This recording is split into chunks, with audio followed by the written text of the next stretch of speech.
So, talking about hook baits, obviously there's 1,000,001 different colours, shapes and sizes, but you can't carry them all. So I tend to carry pink ones, white ones and yellow ones, and I tend to carry them in either 12mm or 15mm.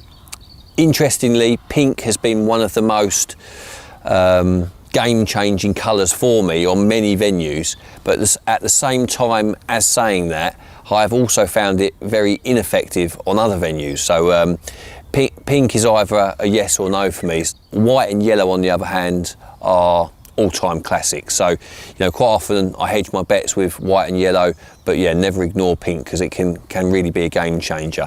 With regards to size, there's obviously a buoyancy issue there. You know, once you, a 15mm one, for example, will hold up most conventional modern rigs. We're using obviously stiff hinge rigs, chod rigs, spinner rigs, and all of them are incorporating a fair amount of metal wear. You know, you've got size 11 ring swivels, spinner swivels, you've got big hooks, you've got the micro ring swivel, and in that situation, when trying to use a small pop-up, you know, a small pop-up fish close to the bottom can be very, very effective. You know, it's a little bit more subtle than some of the rigs out there, but a rig incorporating that much metal can often have that pop-up not sitting proud and maybe over the course of the whole evening actually lying flat on the lake bed. So I would say always check your rigs in the edge, and also check them when you reel them in to see how the buoyancy of your pop-ups is changing throughout the time that they are submerged.